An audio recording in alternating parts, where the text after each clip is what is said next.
Cheers. More coffee. So it's Friday, 4th of July here in Rusty, Rhode Island. So I just out in the garage and taking it easy, putting a few things away. It's early, not going to work on the apartment today, so I decided to do a couple of things out here. So this battery, you might remember I took it out of 36. Kept having to keep charging it and stuff. And it's because there's a drain on it anytime it's in the, and I don't have a battery tender. I should have probably some battery tenders. But usually I just run everything once in a while. But I did that deal where you cook it. So I pumped 200 amps into it for about 20 minutes. Then I let it go for an hour at 40 amps. I let it cool down, and then overnight I put it on the slow charger. So this is advertised as a 690 cold cranking amp battery. Oops. Helps if you look it up in the right direction. Pay attention. So I'm reading 13 volts. Going to key it up. So it drops back to about 350 amps. Like I said, it's advertised at 690. But it's not dropping down past into the bad area. It's holding right like at the bottom of the good chart. You'll start to see that thing to glow inside in a minute here. See the red? So yeah, she goes. To make our toast. Still holding at about 350. So this battery will be good enough for what I need it for, and that's just to start the 54. Like I said, I try to make sure everything runs at least once a month. And I'll take the 54 for instance, I'll start it, drive it out of the carport, drive it around the yard a little bit, rub the brakes, get the oils moved around in the motor and the tranny and the differentials and stuff. Make sure everything stays lubricated, moisture doesn't accumulate in there. I run it until it gets up to operating temperature, cycle the fan a couple times, and then I put it back in the garage. And I wait, do that again in another month. But with the 36 being the plugs, and it just sat too long, and I've been busy. And so let's show you what I've been doing outside. Let me get set up. So I put the fuel tank into the van truck. I'm starting to install it now.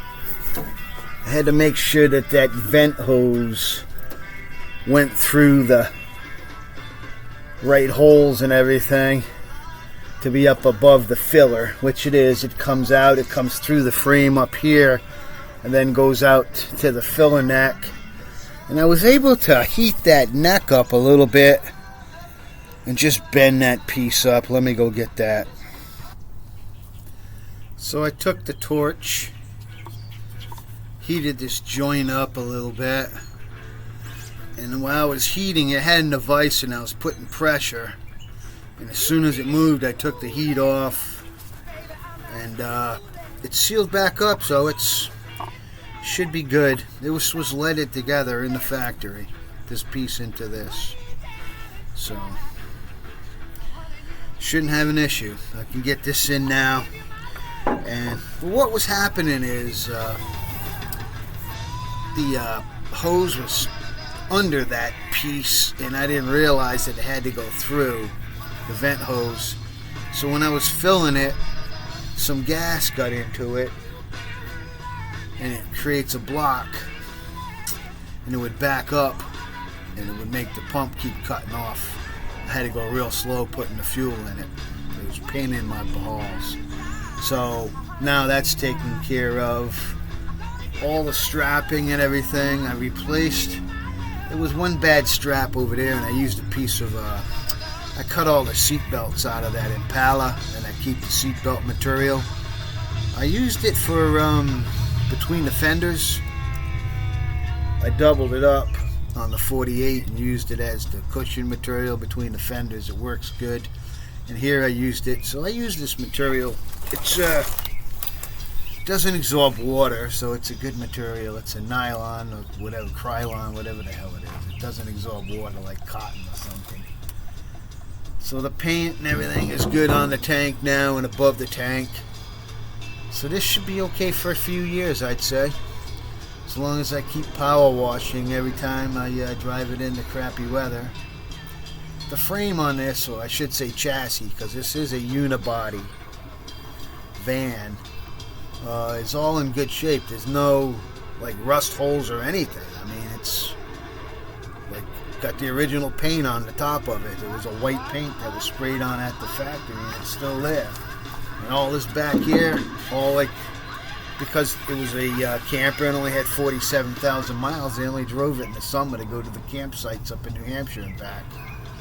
It's interesting.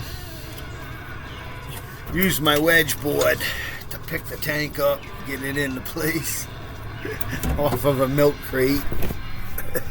Worked out all right. I got to get the new hosing now. This is the wire for the gauge, then the ground wire, and then I got to get that hose to run forward up the frame rail. I actually got to get up under here and gonna find something that I got a piece of plywood I lay on here, make this a deck so I can get up under there and work. Gives me plenty of room. I'd love to have a lift, but the trailer's the next best thing to work on. It gives you access under there, and it's safe. It's not gonna fall on you. Heard somebody was talking about jack stands. You know, these jack stands that I've been using now, I bought these from the Snap-on, and they're a heavier jack stand. So I've literally had these, and I've put some heavy loads on these trucks and everything else. You can see the height that gives you. And those are from the 80s. I bought those from Snap-on. Got another one over there. Here it is. So you see what's going on here, guys. I'm going to get this fuel tank in. I'm going to work on getting some of this trash off the floor, and going to do some cleanup in here. Get my garage so I can drive the truck in. Eventually I'll bring the van truck in. Got to give it a good cleaning.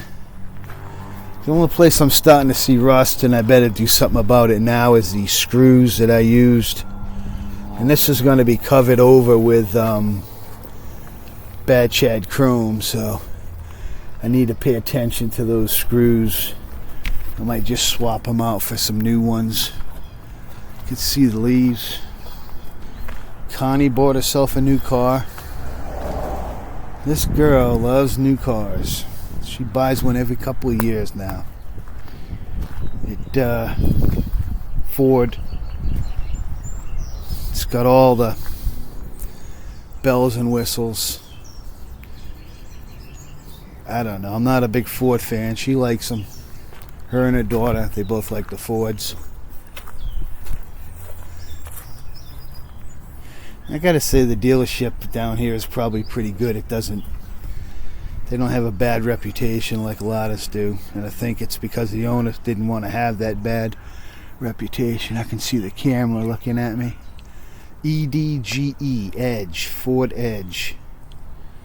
I don't know anything about this car, and don't want to. It's under full warranty, so if she has a problem, you take it to the dealer. I don't have to mess with it. See what's going on here, guys. Got the 36 and the 48 sitting down there away from the trees, so they didn't get full of crap like this did. You can see all the leaves and everything blew on the hood and the roof. Gonna have to give this a bath when it comes off the trailer. 4th of July. guys enjoy your day, and we'll see you on Bad Chat tonight. Out from Rusty, Rhode Island.